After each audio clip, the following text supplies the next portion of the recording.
तो आप लोग का स्वागत है हमारे YouTube channel civil technical group by हील सर। दोस्तों आज की जो टॉपिक है, दो कोणीय खंड गसेट प्लेट के दोनों ओर जुड़ा हो तथा आबंधन रिवेट लगे हुए हैं। ध्यान दीजिए, दो कोणीय खंड गसेट प्लेट के दोनों ओर स्थित हो तथा आबंधन रिवेट लगा हो। दोस्तों हम आबंधन रिवेट के बारे में बता चुके हैं और दो कोणीय खंड गसेट प्लेट के एक ही ओर जुड़ा हो इसके बारे में भी हम वीडियो बना चुके हैं और यूट्यूब पे चढ़ चुका है। तो अब पहले आप क्या करिए कि दो कोणीय खंड गसेट प्लेट के एक ही ओर जुड़ा हो तो उसका निबल क्षेत्रफल कैसे निकाला जाता है ये आप वीडियो देख लीजिए। इसके बाद आप देखिएगा कि दो कोणीय खंड गसेट प्लेट के दोनों ओर जुड़ा हो और आबंधन रिवेट लगे हों तो उसका निबल क्षेत्रफल कैसे निकाला जाएगा ये चीज़ अब सिखाएंगे। तो ये जो हेडिंग है बहुत सिंपल है, तो चलिए स्टार्ट करते हैं दोस्तों। तो ध्यान दीजिए, हम यहाँ पे दो कोणीय खंड ले लिए हैं। ये गसेट प्लेट है, देखिए ये गसेट प्लेट है, ठीक है, क्लियर हो रहा है। और दो कोणीय खंड हम ले लिए हैं और दोनों कोणीय खंड को गसेट प्लेट के दोनों ओर रख के रिवेट द्वारा हम जो है कि जोड़ दिए हैं। तो इस अगर ऐसी स्थिति में अवयव को तनन उपांग के रूप में प्रयोग किया जाए तो उसका निबल क्षेत्रफल दोस्तों कैसे निकाला जाता है ये चीज़ हम बताएंगे। ठीक, ध्यान दीजिए, जो ये हेडिंग हम पढ़ा रहे हैं ये टेंशन मेंबर से यानी तनन उपांग से है। ठीक, तो जो ये फिगर हम दोस्तों बनाए हुए हैं उसी फिगर के बारे में हम केवल 2 लाइन लिखे हुए हैं, आपको इतना लिखना जरूरी है। और इतना लिखने के बाद तब आप इसका निबल क्षेत्रफल निकाल लेंगे। ठीक है, तो चलिए स्टार्ट करते हैं। तो इसमें हम क्या किए हैं कि बस लिख दिए हैं कि माना दो कोणीय खंड L1 into L2 into T है, L1 into L2 into T है। क्लियर हो गया। इसे डी रिवेट व्यास द्वारा, इसे डी, ये जो रिवेट है इसे डी रिवेट व्यास द्वारा गसेट प्लेट के दोनों ओर, ठीक है, रखकर जोड़ा गया है। गसेट प्लेट के दोनों ओर रखकर जोड़ा गया है। तो तनन खंड का शुद्ध क्षेत्रफल, तो तनन क्षेत्र का शुद्ध क्षेत्रफल हम कैसे निकालेंगे।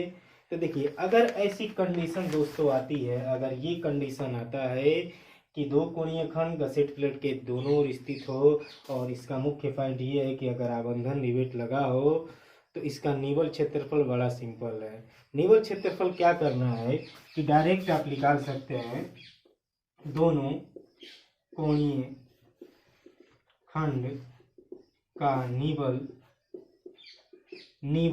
क्षेत्रफल। दोस्तों निबल क्षेत्रफल को ही हम क्या कहेंगे, शुद्ध क्षेत्रफल कहेंगे, अर्थात इनेट बोलेंगे। शुद्ध क्षेत्रफल, शुद्ध क्षेत्रफल, इनेट। तो बड़ा सिंपल सा है कि दोनों कोणीय खंड का शुद्ध क्षेत्रफल निकालना, ये इस कंडीशन में, इस स्थिति में दोनों कोणीय खंड का निबल क्षेत्रफल निकालना बड़ा सिंपल है। तो आप क्या करिए कि सीधे सीधे क्या करिए, यहाँ पे दोनों का निकालना है तो दो कर लीजिए। एक कोणीय खंड का निबल क्षेत्रफल निकाल लीजिए। तो एक कोणीय खंड का निबल दोस्तों क्षेत्रफल निकालने के लिए सीधे, अगर ऐसी स्थिति में दोस्तों आती है तो सीधे आपको क्या करना है कि स्टील टेबल में जो ये माप दिया रहेगा L1, L2 और T, इस तरह जैसे माप दिया 90 गुणे 90 गुणे 10, अगर ऐसे माप दिया है तो स्टील टेबल में इसका एरिया दिया रहता है, इसका सकल एरिया दिया रहता है। स्टील टेबल में आप जाएंगे तो उसमें लिखा होगा सेक्शनल एरिया, तो वो जो सेक्शनल एरिया होता है वही आपका सकल क्षेत्रफल होता है। तो सीधे आपको क्या करना है कि अगर ऐसी कंडीशन रहेगी तो एक कोणीय खंड का सकल क्षेत्रफल अर्थात सेक्शनल एरिया निकाल लीजिए। उस एरिया का यानी सकल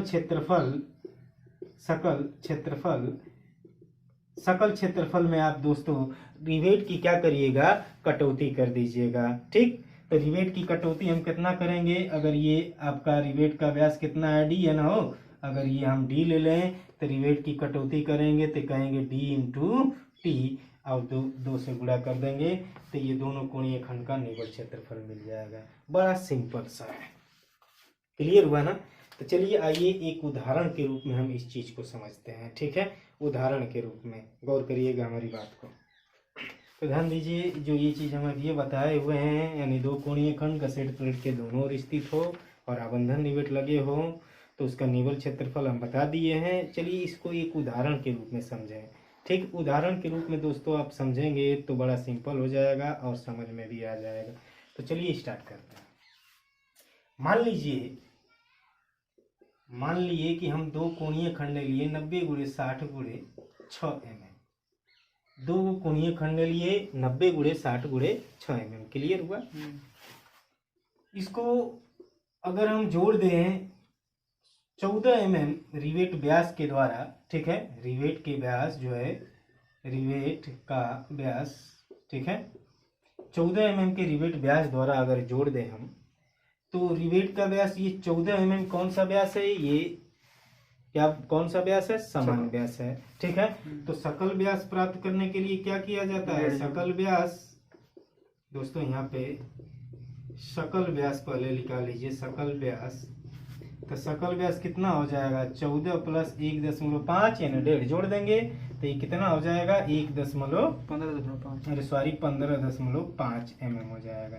तो इतना तो क्लियर हुआ।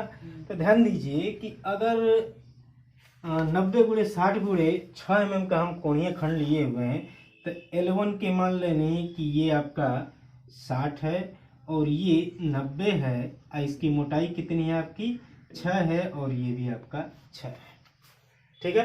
तो सिंपल सा तो क्या हम बतौनी है कि मन का करे कि जौन कोणीय खंड हुए 90x60x6 mm का स्टील टेबल से सीधे इसका सकल क्षेत्रफल ज्ञात कीजिए। कहीं फार्मूले से हम नहीं निकाल पाएंगे, ठीक है। डायरेक्ट स्टील टेबल से जो है कि सकल क्षेत्रफल ज्ञात कर लीजिए, ठीक है। बड़ा सिंपल सा है। स्टील टेबल से आप क्या करिए कि इसका सकल क्षेत्रफल ज्ञात कीजिए। तो स्टील टेबल में इसका सकल क्षेत्रफल दोस्तों दिया हुआ है 865 mm का स्क्वायर, ठीक है। आप स्टील की बुक लीजिए, ठीक है, और उसके सबसे पीछे आप जाइएगा और पीछे लिखा रहेगा अनइक्वल। यहाँ पे देखिए अनइक्वल लिए हुए हैं, जिसकी दोनों टांगें असमान है, ठीक है। तो इसको अनइक्वल बोलेंगे। तो ये अनइक्वल भुजा ले लीजिए और उसमें आप जाइएगा तो देखिएगा, ठीक है, उसमें लिखा होगा सेक्शनल एरिया। तो जो सेक्शनल एरिया है उसी सेक्शनल एरिया को ही हम सकल क्षेत्रफल बोलेंगे। तो सकल क्षेत्रफल में आप देख लीजिएगा। तो इसका आप 90x60x6 mm का देखेंगे तो 865 आएगा। तो सीधे आपको क्या करना है कि सीधे निकालना है नेट यानी शुद्ध क्षेत्रफल। बड़ा सिंपल सा है, ये हेडिंग हो गई शुद्ध क्षेत्रफल, ठीक है। शुद्ध क्षेत्रफल नेट इक्वल टू कितना होता है? 2 × सकल क्षेत्रफल माइनस रिवेट की कटौती, ठीक है, रिवेट की कटौती। तो सीधे क्या करिए 2 सकल क्षेत्रफल कितना दिया हुआ है? 865 माइनस रिवेट की अगर कटौती करें तो कितना हो जाएगा? 15.5। मोटैया इसकी कितनी है दोस्तों? 6 mm है, ठीक है। देखिए ये आपका 15.5 है, ठीक है। अब मोटाई तो 6 mm है, तो 6 से गुणा कर दीजिए। टोटल इक्वल बताइए कितना आ गया। तो कितना आ गया इसका कैलकुलेशन कर लीजिए। हम कैलकुलेशन करके रखे हुए हैं, कितना आ गया? 1544 mm का दोस्तों स्क्वायर। यही आपका आंसर हो गया। अगर ऐसी कंडीशन आ जाए तो आप सिंपल सा तरीका करिएगा कि नेट निकालने के लिए 2 × कोष्टक में सकल क्षेत्रफल माइनस रिवेट की कटौती, यानी एक कोणीय खंड का सकल क्षेत्रफल और रिवेट की कटौती आप कर लीजिएगा। हमारी बात समझ गए? ओके, ठीक है। तो चलिए नेक्स्ट अब हम हेडिंग पे चलते हैं। अब नेक्स्ट आपकी हेडिंग है, ठीक है। इसी हेडिंग में हम दोस्तों बता दें थोड़ा सा, ये समझ गए ना आप? क्लियर हो गया? तो गौर करिएगा हमारी बात को। 2.2 मिनट और आप वीडियो देख लीजिए और 2 मिनट में ही आप समझ जाएंगे। दोस्तों अगर इस रिवेट को हटा दिया जाए और वहां वेल्ड कर दिया जाए, ठीक है, अगर रिवेट को हटा दें और वेल्ड कर दें, क्लियर हो गया ना? तो रिवेट को जब हटा देंगे अब वेल्ड कर देंगे तो उसमें क्या होगी कि रिवेट की जो कटौती है ये हट जाएगी। अर्थात रिवेट के लिए जो प्लेट का छिद्र किया जाता है, तो प्लेट का जो छिद्र किया जाता है उस प्लेट के छिद्र को हम हटा देंगे, छिद्र नहीं करेंगे। तो जब हम उनके छिद्र ना करेंगे तो एक मतलब कि रिवेट का कटौती घटती नहीं। हमारी बात समझत हुआ कि नहीं। और जब रिवेट के कटौती घट्टी नहीं तो दोस्तों अगर वेल्ड द्वारा जोड़ा गया हो, वेल्ड द्वारा जुड़ा हो तो दोस्तों अगर वेल्ड द्वारा जुड़ा हो तो ये होता है इनेट यानी शुद्ध क्षेत्रफल इक्वल टू 2 इंटू सकल क्षेत्रफल। ध्यान दीजिए, सकल क्षेत्रफल सीधे। अगर इसी सवाल को हम हल करें तो हम लिख सकते हैं नेट इक्वल टू सकल क्षेत्रफल कितना आपका है 865, तो 2 इंटू 865 कर लीजिए। ठीक है, आप गुणा कर लीजिए तो 5 दूना के 10, 6 दूना के 12, 12 एक 13, 8 दूना के 16, एक 17, 1730 mm का स्क्वायर आ गया। दोस्तों 2 मिनट में आप समझ गए। ठीक है, अगर वेल्ड द्वारा जोड़ा है तो रिवेट की कटौती हम हटा देंगे। ठीक है, और रिवेट द्वारा अगर जोड़ा हो तो उसमें रिवेट की कटौती करेंगे। हमारी बात समझ गए ना। ठीक है, अब नेक्स्ट यही हेडिंग हम पढ़ेंगे फिर से, लेकिन अब क्या करेंगे कि हम आबंधन रिवेट नहीं लगाएंगे। दोस्तों ध्यान दीजिए, आबंधन रिवेट के बारे में हम बता चुके हैं। आबंधन रिवेट कहाँ लगाया जाता है, पहले आप आबंधन ये मत समझिएगा कि ये आबंधन रिवेट है, ये आबंधन नहीं रिवेट है, ये खंड के बीचों में लगाया जाता है। ठीक है, ठीक क्लियर हुआ ना। तो चलिए नेक्स्ट अब हम हेडिंग पढ़ेंगे। ठीक, इतना ओके। तो ध्यान दीजिए दोस्तों, अब आपके नेक्स्ट हेडिंग है सेम। दोस्तों यही हेडिंग है। ठीक है, हेडिंग यही है, 2 कोणीय खंड गसेट प्लेट के दोनों ओर स्थित हो। ठीक है, तथा आबंधन रिवेट न लगा हो। अब इमन का उमन हमन का पिछला हेडिंग पढ़नी है जब, तो उमन का हो कि आबंधन रिवेट लगल रहा, आ एमन कहा कि आबंधन रिवेट ना लगल। तो आबंधन रिवेट समझत हो ना, जैसे हाई कोनो खंड हुए आ यहाँ जोड़ देने तो ही जगह हमारा रिवेट हो गई, यहाँ रिवेट हो गई, तो एमन बकलिंग न होखे एकरी खातिर जो है कि आबंधन रिवेट ऐसे लगावल जाला। तो आबंधन रिवेट लगाने से देखा सबसे इस तनन उपांग में आबंधन रिवेट लगाने से केवल एक फायदा होता है, और कौन सा फायदा होता है कि आबंधन रिवेट जब 2 कोणीय खंड में हम दोस्तों लगा देते हैं तो ये दोनों क्या होते हैं कि साथ मिलके कार्य करते हैं। ठीक है, एकजुट होके कार्य करते हैं, और आबंधन रिवेट नहीं लगाते हैं। ठीक है, तो ये एकजुट मिल के कार्य नहीं करते, अर्थात एक इकाई में कार्य नहीं करते। हमारी बात समझ गए ना। तो चलिए स्टार्ट करते हैं। तो इसमें क्या है कि मान लीजिए कि ये आपका L1 है, ये L2 है, और ये आपका T है, और आबंधन रिवेट न लगा हो। तो जब आबंधन रिवेट न लगा हो तो इसका मतलब कि एक इकाई में नहीं कार्य करेंगे, और जब एक इकाई में ना कार्य करेंगे कौन एगो कार्य करी, तो जब ऐसी कंडीशन आती है दोस्तों तो क्या किया जाता है कि एक कोणीय खंड का पहले निवल क्षेत्रफल निकाल लेवल जाला। ठीक, आ जब एक कोणीय खंड का शुद्ध क्षेत्रफल निकल जाई तो ओकर दुगुना कर देवे के तो दोनों का निकल जाई। हमारी बात समझत हुआ कि नहीं, क्लियर हो गई ना पीछे वाले। ठीक है, जब आबंधन रिवेट न लगा हो, ठीक है, तो उस समय हम क्या करते हैं कि एक कोणीय खंड का निवल क्षेत्रफल निकाल लेते हैं, अर्थात शुद्ध क्षेत्रफल निकाल लेते हैं और उसका दुगुना कर देते हैं, तो दोनों कोणीय खंड कहा जाता है। ठीक है, ये हेडिंग हम पढ़ा चुके हैं जब गसेट प्लेट के दोनों ओर, ठीक है, कोणीय खंड जुड़ा हो, तब इसका ये हेडिंग पढ़ा चुके हैं और इसका वीडियो भी बन चुका है। ठीक है, और YouTube पे अपडेट भी हो चुका है, तो वो भी हेडिंग आप अच्छी तरह से गौर कर लीजिएगा। ठीक है, तो चलिए स्टार्ट हम करते हैं। तो सबसे पहले आपको क्या करना है कि पहले इसको आप लिख लीजिए। ठीक है, कि 2 कोणीय खंड जिसका माप L1, L2 और T है। ठीक है, इसे डी रिवेट व्यास द्वारा गसेट प्लेट के दोनों ओर जोड़ा गया है। ठीक है, क्लियर हो गया ना।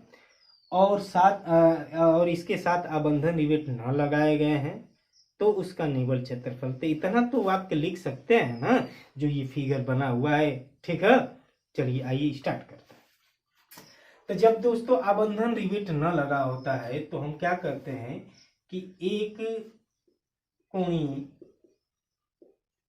खंड के लिए, दोस्तों एक कोणीय खंड के लिए अर्थात एक कोणीय खंड का निव्वल क्षेत्रफल निकालते हैं।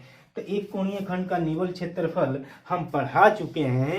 एक कोणीय खंड गसेट प्लेट के से जुड़ा हो तो उसका निव्वल क्षेत्रफल कैसे निकाला जाता है ये हम पढ़ा चुके हैं और इसका वीडियो भी दोस्तों बना चुके हैं। ठीक है, तो ये वीडियो अभी आप देख लीजिएगा। ठीक है, एक चीज आप लोग से रिक्वेस्ट है कि जो वीडियो देख रहे हैं उस वीडियो को लाइक भी करिए, कमेंट करिए, शेयर करिए और हमारे channel civil technical group by Bheem sir को सब्सक्राइब भी करिए और बगल में आपका बेल की घंटी का निशान होगा उसको दबा दीजिएगा।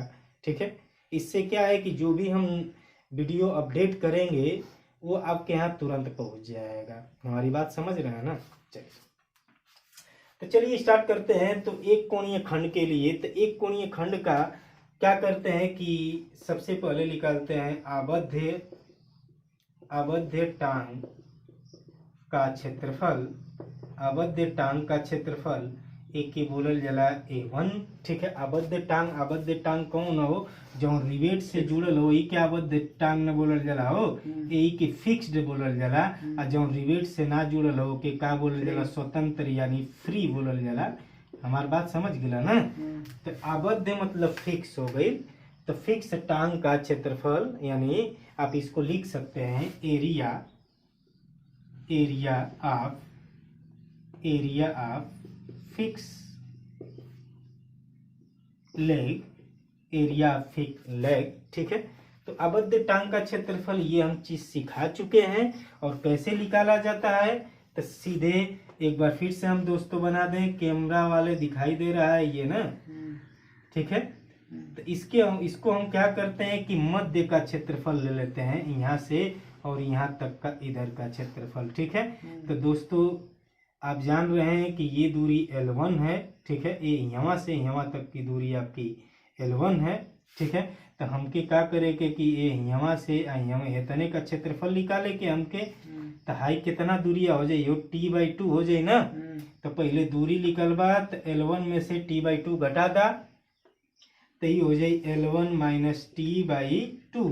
आइमर रिवेटो तो लगल हो तो रिवेटो खातिर तो घटेबा आई डी हुए रिवेट कितना तो डी है तो स्मॉल डी इंटू टी से गुणा कर देता आ जाए। ठीक, क्लियर हो गई ना? यानी L1 माइनस T/2 और माइनस डी कोष्टक बंद और टी से गुणा कर देगा तो क्षेत्रफल मिल जाए। अब निकाला का हो मुक्त टांग का क्षेत्रफल। तो मुक्त टांग का क्षेत्रफल कैसे निकली हो? ठीक है, A2 से बोलल जला। अब हेकर ये यहाँ से दिखाई देता ना हो, ये यहाँ से यहाँ तक का दूरी हमके निकाले के है। तो टोटल दूरिया तोहार कितना तनी बतावा तो L2 हुए। ठीक है, तो L2 में से का करब कि देखा यो T/2 हुए इधरियों से, तो L2 में से का करब कि L2 में से T/2 घटा दे। ठीक है, T/2 घटा देने M1 कहीं रिवेट तो ना जुड़ल हुए और जब ना रिवेट जुड़ल तो सीधे टी से गुणा कर देता आ जाई। तो N8 इक्वल टू क्या हो जाएगा? शुद्ध क्षेत्रफल बराबर क्या हो जाएगा? ये हम बता चुके हैं। शुद्ध क्षेत्रफल N8 इक्वल टू क्या हो जाएगा? A1 प्लस A2 इंटू के, यही होता है ना हो? A1 प्लस A2 इंटू के, यही होता है। ऊपर वाला हो गया बच्चों। तो जब ऊपर वाला हो गई तो हमन का निकाले के की वैल्यू। तो एक कोणीय खातिर के की वैल्यू हम बता चुके हैं, हाई ऊपर वाला मिटा देते हैं ना। तो एक कोणीय खातिर के की वैल्यू हम बता चुके हैं कि के इक्वल टू कितना होता है? 3A1 अपान 3A1 प्लस A2, यही होता है ना। तो ऐसे तो के का वैल्यू निकाल लिया। अब जब के का वैल्यू निकाल लिया तो सीधे क्या करिया? N8 का वैल्यू निकाल लिया। N8 equal to A1 plus A2 into K. Clear हो गई ना हो? तो ई ऐसा आई तो ध्यान दा ई एक कोणीय खंड खातिर रहल। ठीक है, अब हम की का निकाले के दू गो जोड़ ले ही जाना यहाँ हो। तो दू गो जब जोड़ ले ही जा तो दोनों को निकाले के तो लिख ला दोनों कोणीय